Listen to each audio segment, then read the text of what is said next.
Okay, Brittney, I gotta push back on you for a second. I hear you when you say that President-elect Joe Biden should put a firebrand in DOJ, but my feet are firmly planted on the ground and knowing full well that he ain't gonna get no firebrand through the Senate, no matter who wins those runoffs next month in Georgia. That the idea that Biden is going to get a firebrand in DOJ is impossible. Do you not then agree with Dr. Dyson that it's the ideas more than the pigment that is important here?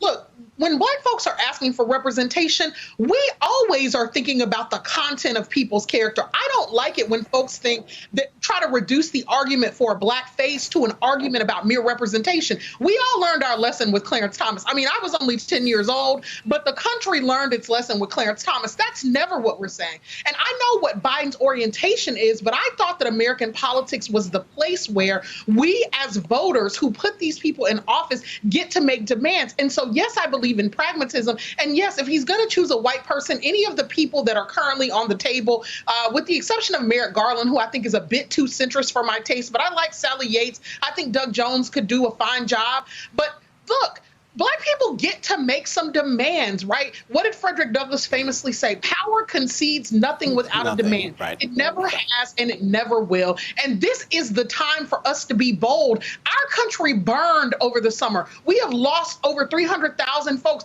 many of them disproportionately Black, brown, and indigenous. Of course we're going to make demands. Just because Joe Biden's political investments are not mine.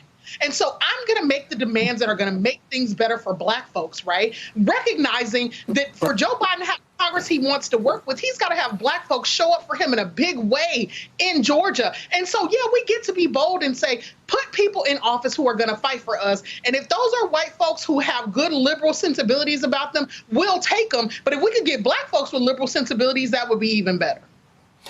Dr. Dyson? Absolutely. I mean, there's nothing contradicting what I said. My point is, Brittney Cooper is absolutely right. The point is, we could get a Clarence Thomas. The point is, we could get a Kanye. The point is, we could get a Candace Owens. The point is, we could get a Black skin and Black pigment. There is no ontological necessity associated with Black skin. There's not a Black skin nationalism that can dictate the character, the range, and the aspiration of those politics. What I'm saying is that absolutely true. The hurt and suffering of Black people that I've documented in long time coming, the trauma to which we have been subject, the forces of repression to which we have been subject, need to be fought back against. And I am absolutely in the corner with Professor Brittney Cooper to say that Black people deserve and have earned so. And President-elect Biden said, Black people, you hook me up, now I'm going to hook you up. So there's nothing wrong with us saying, the beauty of having Joe Biden and Kamala Harris in office is that you have a ability to push and to cajole and to ask and to demand and to seek. And they hear. With Donald Trump, there was nothing that was resonant with him that African-American people could put forward. So I think it's extremely important. And I think what she meant by firebrand, although she's here, I think somebody who's deeply at their soul committed to serious principles of justice. Eric Holder was a firebrand. He was just cool and mellow. And the way in which he approached it meant that he looked like he was just playing, and at the heart, he was burning deeply. That's what we need. We need a Nat King Cole cool. We need a Miles Davis cool. We need a Brittney Cooper cool. The articulation of ideals, aspirations. And if we could get a Jonathan Capehart kind of mesmerization going on, we'd be in great shape too. Right?